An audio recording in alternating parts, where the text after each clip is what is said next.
εντάξει. Χαίρομαι που σας ξαναβλέπω. Λοιπόν, στα δικά μας, σήμερα θα μιλήσουμε για τον αλκοολισμό, μία έννοια που πιστεύω ότι είναι γνώριμη σε όλους μας. Αν θυμάστε καλά, στο προηγούμενο μάθημα είχαμε μιλήσει γιατί, θες να μας πεις, Αναστασία? Για τη διατροφή και την υγιεινή του στόματος. Πολύ ωραία. Έχετε κάποια απορία σε αυτά τα βήματα που είχαμε πει? Όχι. Ωραία. Και είχαμε μιλήσει, αν θυμάστε, και για την υιοθέτηση των σωστών διατροφικών συνηθιών. Στα πλαίσια λοιπόν αυτής της ενότητας για την προαγωγή υγείας θα μιλήσουμε και για τον αλκοολισμό. Όμως σήμερα θα δουλέψουμε λίγο διαφορετικά. Τα περισσότερα θα τα βρείτε μόνοι σας. Οπότε για αρχή θέλω να διαλέξετε ένα από αυτά τα δύο χρώματα. Το μπλε. Ωραία. Πάρτε το μπλε εσείς και εσείς αναγκαστικά το ροζ. Ωραία. Τέλεια. Θέλετε να γυρίσετε τις καρτούλες σας να δούμε τι λένε από πίσω? Εμείς είμαστε η άλλη ομάδα. Πολύ ωραία. Η ροζ είναι η αλφα ομάδα και εσείς? Η ομάδα Β. Ωραία. Τέλεια. Οπότε, χωριζόμαστε σε αυτές τις δύο ομάδες. Η ομάδα Α, που είναι η ροζ ομάδα, θα πάρει αυτό το φύλλο εργασίας. Εδώ. Ορίστε. Και η ομάδα Β θα πάρει αυτό το φύλλο εργασίας. Ωραία. Λοιπόν, θέλω να διαβάσετε πολύ καλά τι σας ζητάει το κάθε φύλλο, τι δραστηριότητες λοιπόν έχει κάθε ομάδα και προτού προχωρήσουμε στο να παρακολουθήσουμε 4 βιντεάκια συνολικά, θέλω να εκλέξετε στην ομάδα σας έναν εκπρόσωπο και έναν γραμματέα. Και θα σας εξηγήσω ακριβώς τι είναι αυτοί οι δύο ρόλοι. Ο γραμματέας θα έχει σαν αρμοδιότητα να καταγράψει τις απαντήσεις και ο εκπρόσωπος να τις παρουσιάσει στην Ολομέλεια. Άρα η ομάδα Α, ποιος θέλει να είναι ο εκπρόσωπος και ποιος ο γραμματέας? Ο γραμματέας. Ωραία, οπότε πολύ ωραία, μέχρι να είναι ο εκπρόσωπος και εσείς? Ωραία. Και εγώ εκπρόσωπος. Τέλεια, τέλεια. Ωραία. Τώρα θα βάλουμε τα δύο βιντεάκια. Θέλω να δείτε λίγο, όπως σας είπα, βέβαια πρώτα τις ασκήσεις που έχετε, το φύλλο εργασίας. Μπορείτε, αν θέλετε, να σημειώσετε κάποιο ερώτημα, να το τονίσετε, να το παρακολουθήσει μόνο ένας από τους δύο, για να καταμερίσετε καλύτερα τα ερωτήματα, αν θεωρείτε ότι είναι πολλά. Π.χ. το Α να το δει η Μαρία καλύτερα και το Β ο Γιώργος. Και όσοι ώρα θα παρακολουθούμε τα βίντεο, τα δύο πρώτα βίντεο αφορούν στην πρώτη ομάδα, αλλά θέλω να παρακολουθείτε κι εσείς, γιατί μπορεί στην πορεία να διαφωνήσετε ή να συμφωνήσετε ή να προσθέσετε πράγματα με αυτά που θα έχει γράψει η ομάδα. Αντίστοιχα κι εσείς στην πορεία. Εντάξει? Ωραία. Οπότε, βάζουμε τα 4 βίντεο συνολικά. Λοιπόν, η ομάδα Α είναι έτοιμη. Ναι. Ωραία. Πάμε να δούμε τα δύο βίντεο.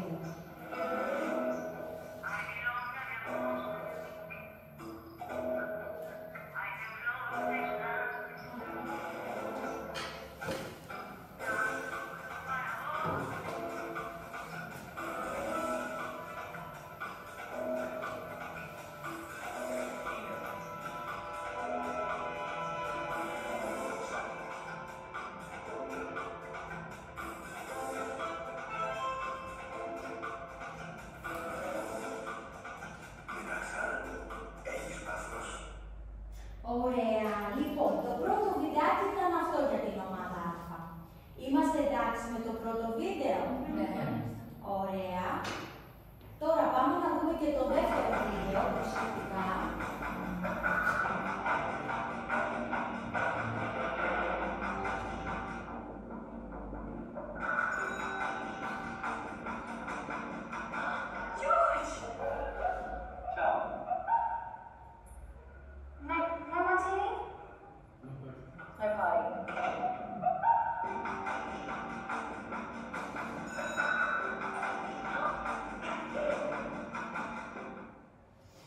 Ωραία, πολύ ωραία. Έτσι τελειώνει το φύλλο εργασίας της πρώτης ομάδας. Για να δούμε λοιπόν λίγο τώρα τι είχε η πρώτη ομάδα να συμπληρώσει. Νομίζω ότι ο εκπρόσωπος ήταν η Μέρη. Ναι. Ωραία. Θέλετε λοιπόν να μας διαβάσετε τι είχατε να συμπληρώσετε? Μισό λεπτάκι, έχουμε και τεχνικά προβλήματα. Λοιπόν, πολύ ωραία. Πάμε στα δικά μας τώρα. Η πρώτη ομάδα λοιπόν, θέλεις να μας διαβάσεις μέρη είχατε να συμπληρώσετε και να μας πείτε τι έχετε απαντήσει. Και εσείς από τη μεριά σας, αν θέλετε να συμφωνήσετε, να διαφωνήσετε. Δεν θα πάρει το Να χρόνο. κρατήσουμε έτσι σημειώσεις. Ή το όπως μας έχει. Δεν κρατάμε σημειώσεις. Ή έπρεπε να κρατάμε μες στο βίντεο. Ναι, καλύτερα αυτό θα ήταν. Θέλετε να τα διαβάσουμε τώρα, να σας δώσω λίγα λεπτά να το σκεφτείτε. Ναι, να τα διαβάσουμε. Ωραία. Ποια ήταν, είπαμε, η εκπρόσωπο σημαίνει, έτσι. Ναι. Ωραία. Για να δούμε λοιπόν. Την ερώτηση θα διαβάσω ή το ταμπούλι, το άλλο. Όλο.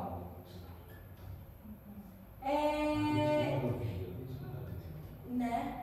Ωραία. Λοιπόν, καλύτερα λοιπόν για να μην σας βιάσω και να έχετε κι εσείς τον χρόνο σας να το σκεφτείτε καλύτερα, ήθελα να δει απλά η ομάδα Β τι ερωτήματα έχει η ομάδα Α να συμπληρώσει. Αλλά αφού δεν είναι έτοιμη ακόμα η ομάδα Α, θα προχωρήσουμε στα βίντεο της ομάδας Β. Λοιπόν, πάμε στα δικά σας.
Ωραία, λοιπόν, το πρώτο βίντεο για την ομάδα Β ήταν αυτό. Θα βάλω και το δεύτερο βίντεο, αλλά μετά στην πορεία μέχρι να μας πει η ομάδα Α τις απαντήσεις, θα χάσετε χρόνο κι εσείς. Ωραία. Οπότε να δούμε και το δεύτερο.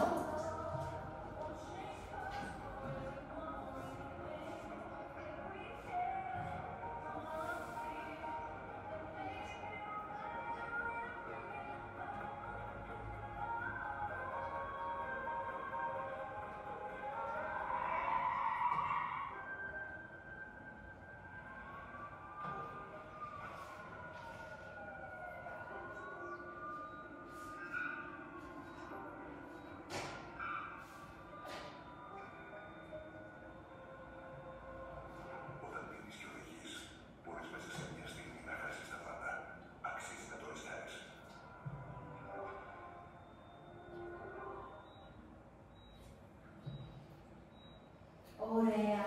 Οπότε έτσι τελειώσαμε τα 4 βιντεάκια που είχαμε να δούμε. Λοιπόν, νομίζω ότι τώρα η ομάδα Α λογικά είχε τον χρόνο να σκεφτεί τις δικές της απαντήσεις. Ναι. Ωραία.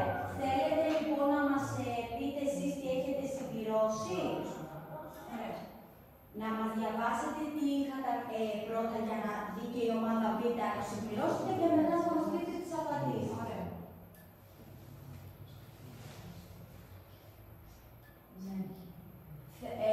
Θέλετε να μας διαβάσετε σιγά σιγά. Ναι, την ερώτηση. Ναι, ναι. Ωραία. Πιστεύετε... Κοιτάξτε, επειδή βλέπω ότι η ομάδα Β δεν είναι ακόμα έτοιμη, θέλετε να πάρετε λίγο χρόνο να σκεφτείτε και εσείς λίγο και τι είπατε για την ομάδα Β. Ναι. Ωραία.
αλλά θα το δείτε και στην πορεία.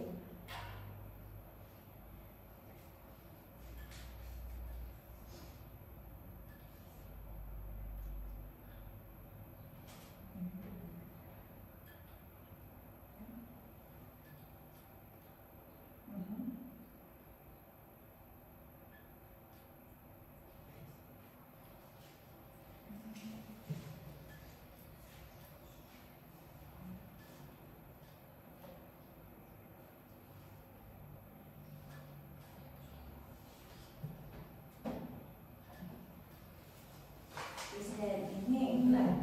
Ωραία. Οπότε θέλετε να ξεκινήσουμε να μας πει η ομάδα Α τι είχε να συμπληρώσει. Μπορείτε να δείτε και εσείς τι είχε να συμπληρώσει η ομάδα Α. Αν θυμάστε κάτι και εσείς από το βίντεο και θέλετε να το προσθέσετε, ευχαρίστω. Ωραία, πείτε. Ουσιαστικά, εμείς το ερώτημα που είχαμε είναι αν πιστεύουμε πως και συγκεκριμένες διαφημίσεις χρησιμοποιούνται παραπάνω τεχνικές και αν ναι, να αναφερθούμε με συγκεκριμένα παραδείγματα και να τα αιτιολογήσουμε κατάλληλα βάσει των βίντεο. Ωραία. Να διαβάσω το πρώτο. Ναι, βεβαίως. Ναι. Χρησιμοποίηση διάσημων προσώπων που χρησιμοποιούν το προϊόν. Αν αυτό το χρησιμοποιεί, θα πρέπει να είναι καλό, σκέφτεται ο καταναλωτής. Εμάς είχε ουσιαστικά και στα δύο βίντεο σαν διάσημο πρόσωπο του George Clooney και προφανώς τον χρησιμοποιούν λόγω του ότι δημιουργεί μια αυθεντία, αλλά δίνει μια εγκυρότητα ότι για να το κάνει αυτό θα είναι κάτι καλό. Άρα, εμάς ήταν σαν βασικό χαρακτηριστικό και στα δύο βίντεο. Το δεύτερο είναι γενικά πως δεν ωφελικιστικά άτομα που χρησιμοποιούν το προϊόν. Ο καταναλωτής πιστεύει πως θα τους μοιάσει αν αγοράσει αυτό το προϊόν. Και στα δύο βίντεο, πέραν του George Clooney, ο οποίος πέραν του ότι είναι αυθεντία, ουσιαστικά είναι και ένα όμορφο πρόσωπο, χρησιμοποιεί και τα υπόλοιπα άτομα να είναι εμφανίσιμα και καλωτημένα.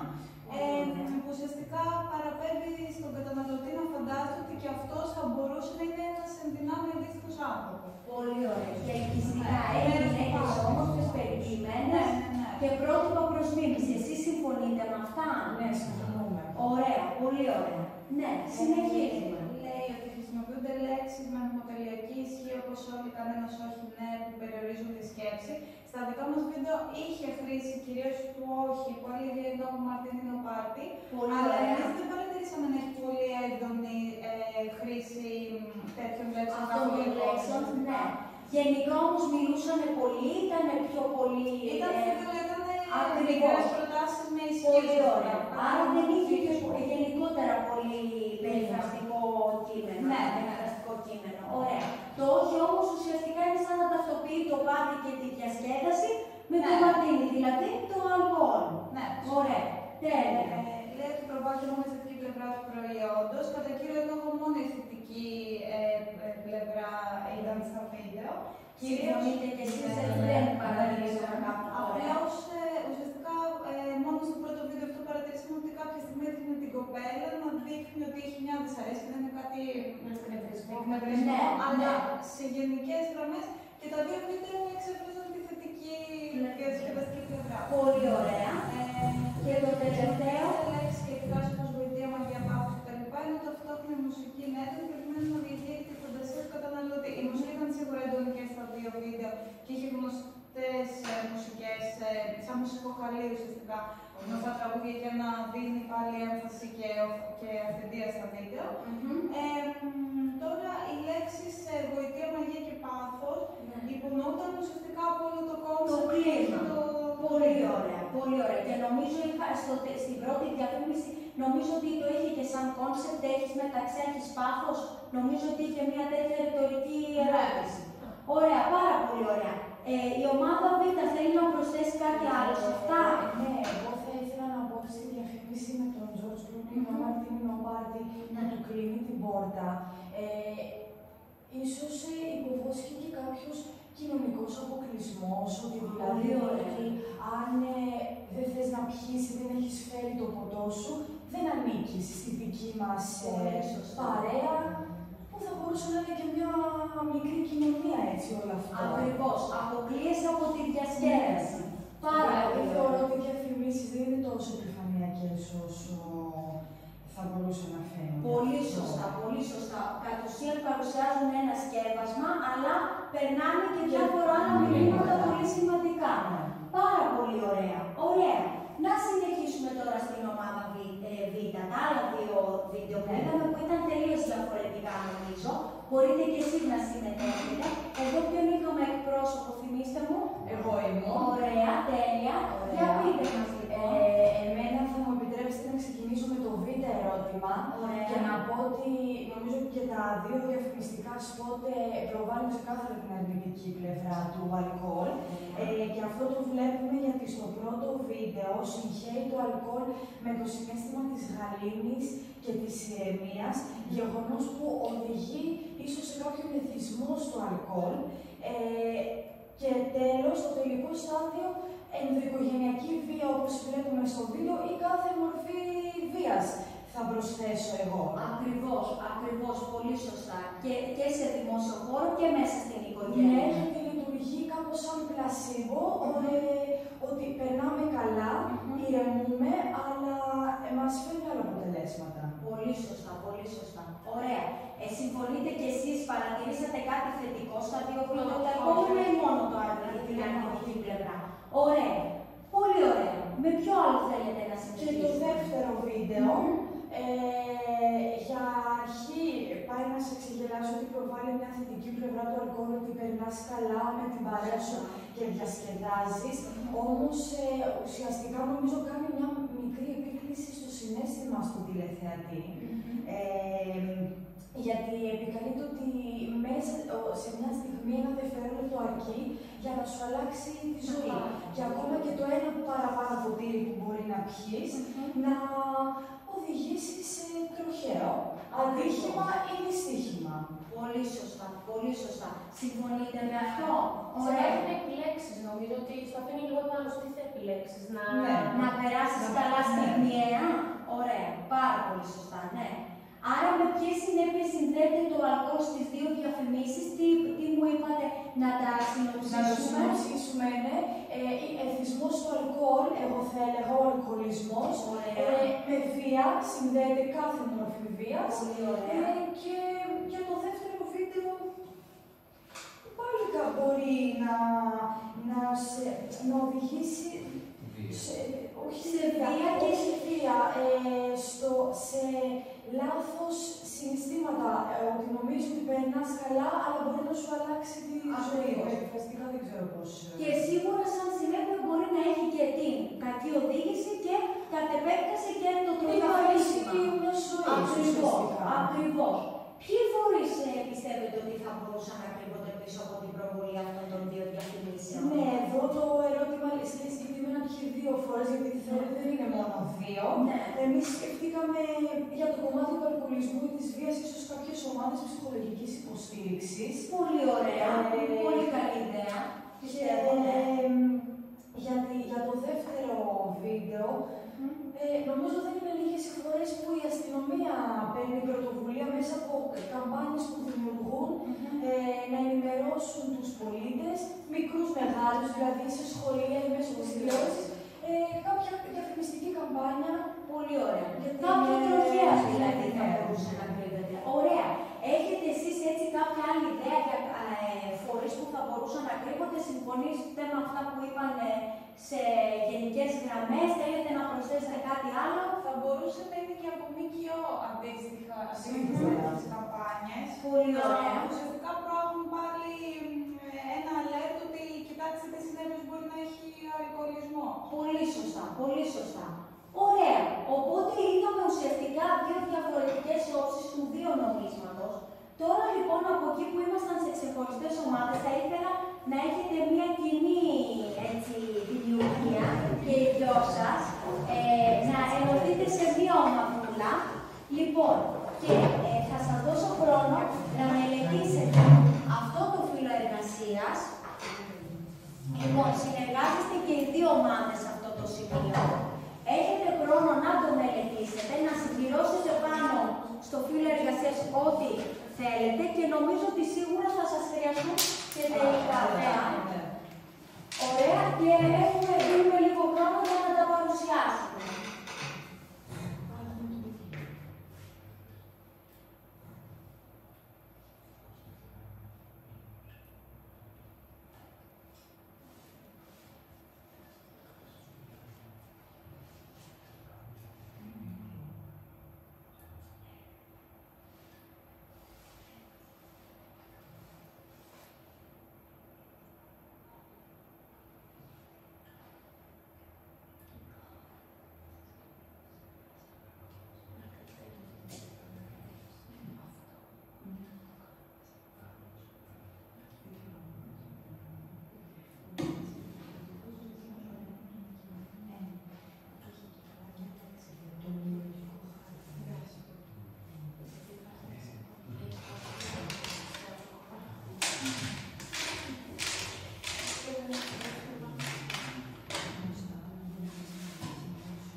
σύμβολα, λέξεις, Εννοείται.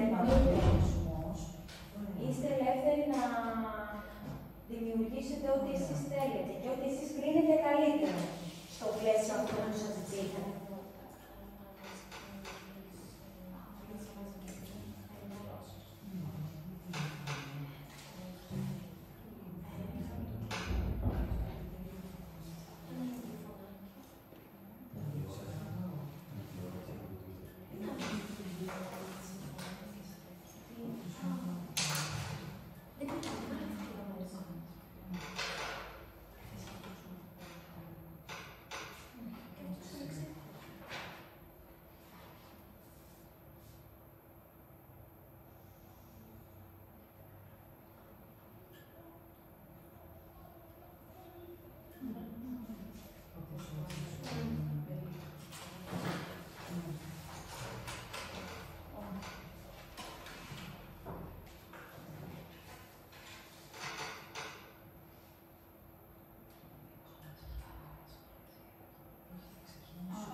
Είστε έτοιμοι περίπου?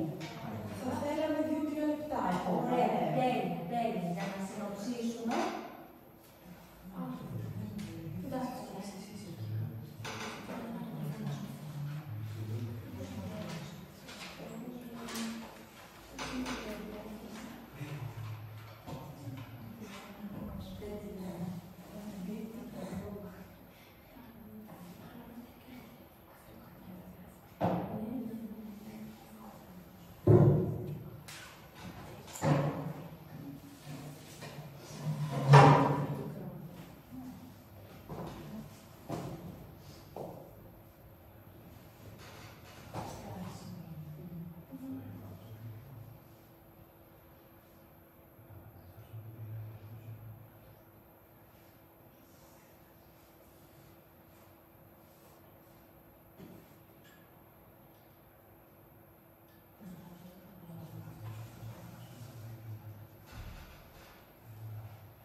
Από αυτό που βλέπω, ήδη εκπλήσουμε ευχάριστα.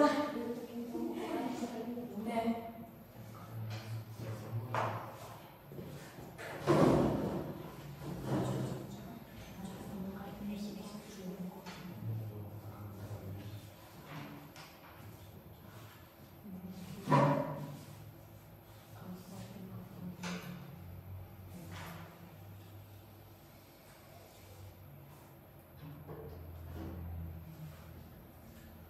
Πολύ ωραία.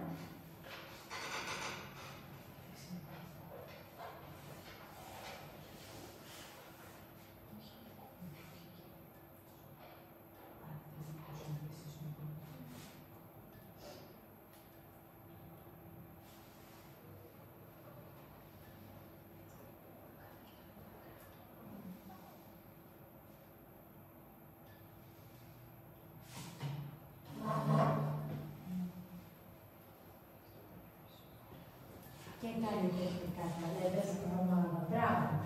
Βέβαια, σε κάθε εργασία πρέπει να έχουμε και κατά μέρος το χρονικό πλαίσιο. Ναι, έχει δίκιο.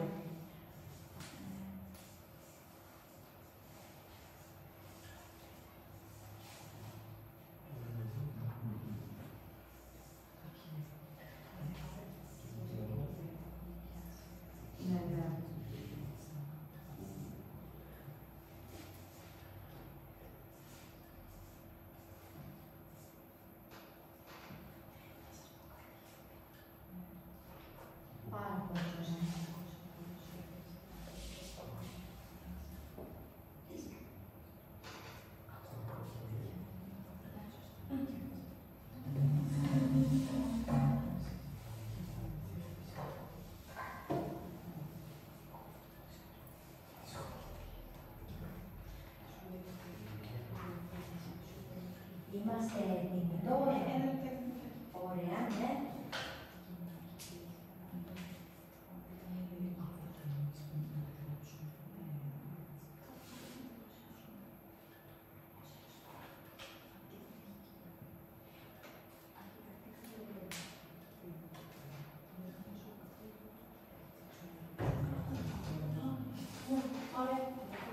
Είστε έτοιμοι? Πολύ ωραία. Το αποτέλεσμα μου φαίνεται ήδη αρκετά ενδιαφέρον. Περιμένω την παρουσίαση για να το καταλάβω και καλύτερα. Για να δούμε λοιπόν τι είχατε εδώ να παρουσιάσετε, για ποια πράγματα συζητήσατε. Το πρώτο ερώτημα ήταν για το ρόλο της διαφήμισης. Και το κατά πόσο αυτή βοηθάει στην υιοθέτηση ενός σωστού τρόπου ζωής. Και πιο συγκεκριμένα, στην αποφυγή της κατανάλωσης αλκοόλ. Ποιος θέλει να μας πει δύο λόγια για αυτό? Είναι. Ωραία. Ωραία. Ουσιαστικά η διαφήμιση λειτουργεί στο να, όχι στο να δημιουργεί ανάγκες, αλλά να τις αναδεικνύει. Άρα, ουσιαστικά, εμείς αυτό που θεωρήσαμε είναι ότι μέσα από μια διαφήμιση μπορούμε να προάγουμε κάποια παραδείγματα ανθρώπων, είτε που ήταν αλκοολικοί και άλλαξαν τρόπο ζωής, άρα ουσιαστικά να βρούμε το πριν και το μετά. Είναι ένα showcase. Μια παρουσίαση του πώς ήταν πριν και του πώς είναι μετά ένας αλκοολισμό. Ωραία. Οπότε πάμε από την εξάρτηση στην απεξάρτηση. Ωραία. Μπορούμε να χρησιμοποιήσουμε επίσης πάλι κάποια αυθεντία, όπως ήταν οι καμπάνιες με τον George Clooney, για να δείξουμε ουσιαστικά πώς μπορεί να λειτουργήσει ένας άνθρωπος που δεν καταναλώνει αλκοόλ στην καθημερινότητά του. Ωραία. Λόγω του ότι παρακολουθούμε τις αυθεντίες και βλέπουμε πώς είναι στη ζωή τους. Κάποιες αυθεντήσεις. Ναι, ωραία. Και επίσης μπορούμε να πάμε και λίγο με το, όπως είπε η Μαρία πριν, ότι οι διαφημίσεις κάνουν επέκταση στο συναίσθημα, δηλαδή να δούμε ότι ο φόβος του αποκλεισμού μπορεί να είναι έντονος. Της μη αποδοχής. Ναι, όταν ένας άνθρωπος είναι αλκοολικός, να δώσει και κοινωνική πίεση, αυτό που λέμε ότι τι κάνουν οι περίγυρός μου. Δηλαδή να προσπαθήσουμε να δείξουμε το θετικό μας περίγυρο. Η συνομήλικη, πάρα πολύ ωραία. Άρα, σε γενικές γραμμές, ο ρόλος της διαφήμισης συμφωνείτε πως είναι καταλυτικός και πολύ σημαντικός στην υιοθέτηση προτύπων συμπεριφοράς. Ωραία. Το δεύτερο ερώτημα. Έπρεπε να σκεφτείτε και άλλα μέσα μαζικής ενημέρωσης, γιατί προφανώς τα βίντεο που είδαμε αφορούσαν τη τηλεόραση. Υπάρχουν και άλλα μέσα μαζικής ενημέρωσης και άλλοι κοινωνικοί φορείς, οι οποίοι μπορούν να συμμετέχουν ενεργά στην καταπολέμηση του αλκοολισμού. Τι έχετε εδώ να μας προτείνετε? Εδώ, επειδή πλέον στην κοινωνία που ζούμε, βλέπουμε ότι το ίντερνετ έχει μπει. Θέλετε να σηκωθώ να το δείξουμε? Ναι, εννοείται. Θέλω να σηκωθεί όλη η ομάδα, γιατί είναι ομαδικό το αποτέλεσμα. Να κρατάτε την εργασία σας όλοι μαζί. Γιατί προφανώς ο καθένας έβαλε το λιθαράκι. Πάρα πολύ ωραία.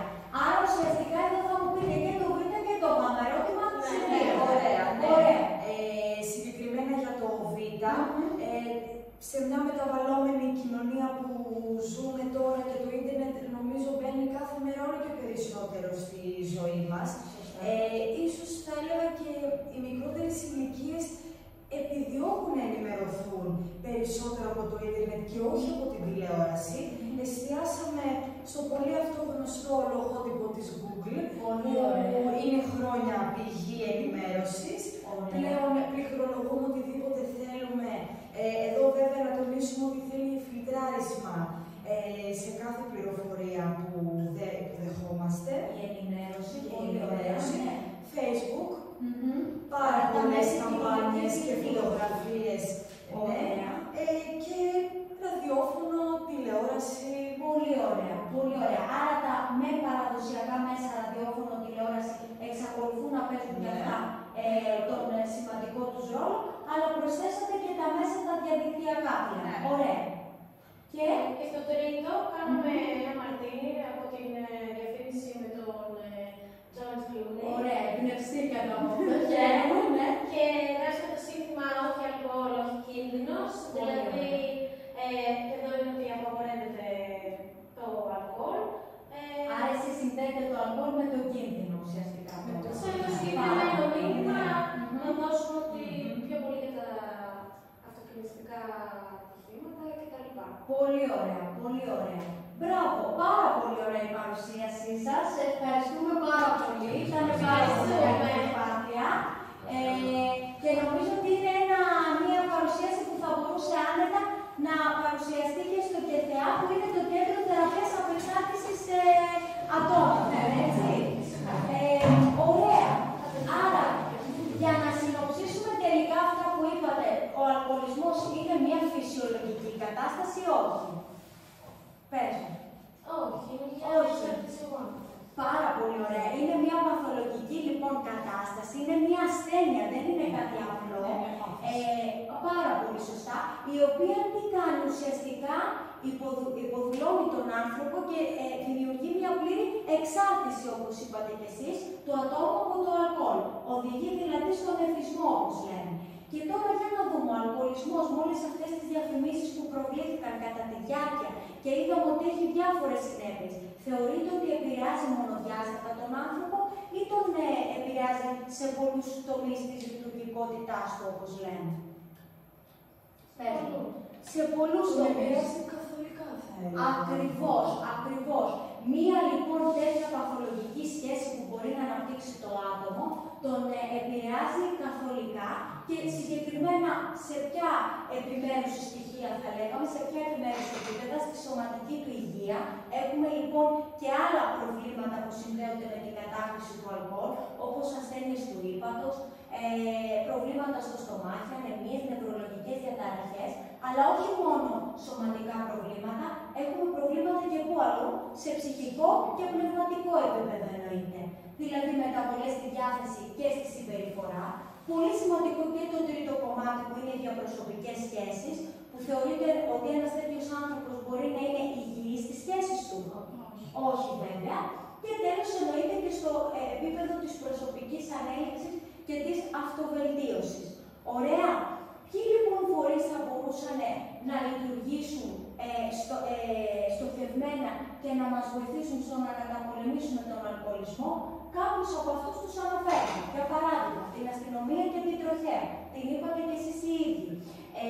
Μου είπατε ότι η πρώτη διαφήμιση θα μπορούσε να είναι αποτέλεσμα μιας ομάδας ψυχολόγων. Άρα κέντρα τέτοια ψυχικής υγείας ή κέντρα εφηβικής υγείας, γιατί εκεί παρατηρούνται και τα μεγαλύτερα ποσοστά. Το ΚΕΘΕΑ που το συζητήσαμε, που είναι το Κέντρο Θεραπείας Εξαρτημένων Ατόμων. Ο ΚΑΝΑ τον έχετε ακούσει. Ο Οργανισμός Κατά των Ναρκωτικών. Το σχολείο, αυτό που κάνουμε εμείς σήμερα, τώρα.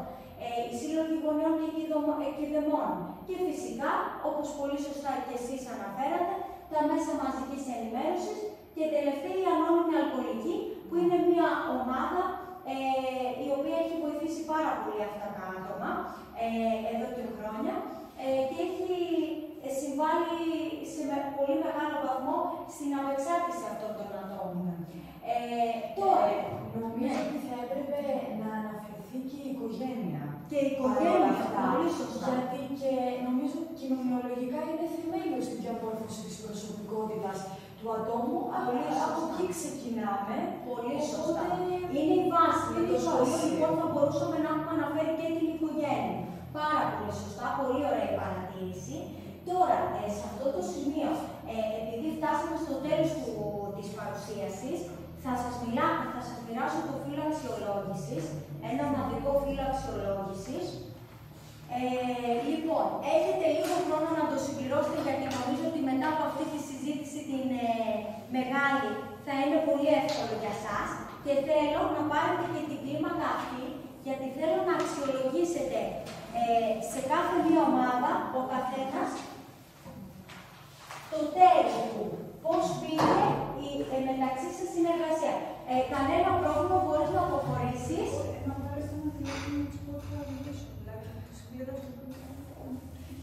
Μέσα. Δεν πειράζει.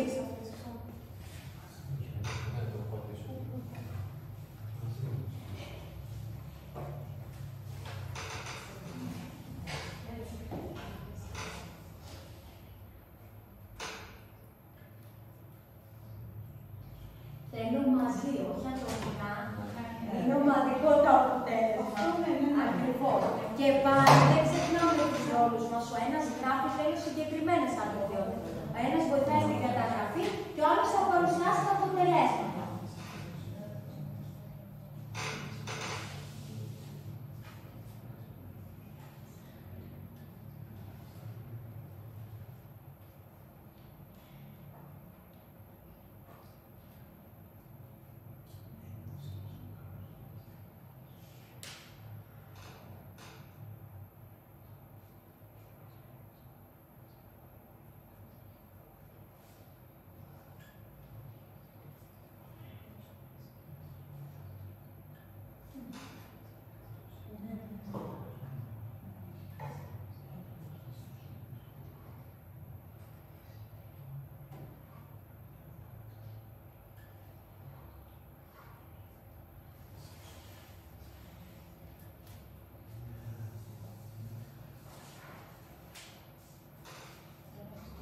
Χρειαστείτε κάτι με εδώ για κάποια απορία, κάτι που σας δυσκολεύει. Αν και βλέπω ότι πάμε πολύ καλά. Ωραία. Θέλω είναι διαβαθμισμένη κλίμακα. Θα βάζετε από το 1 μέχρι το 4. Ο καθένας μόνος του αυτό, και δεν θέλω να το ανακοινώσω, θα το πάρω εγώ και θα το δω εγώ μόνη μου.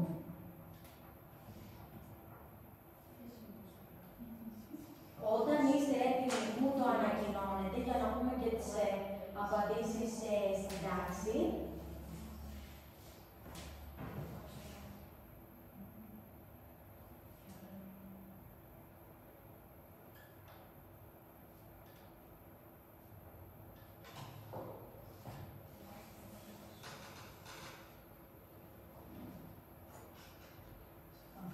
Ωραία. Αυτά τα δούμε, επιτρέπετε να τα πάρω. Ευχαριστώ.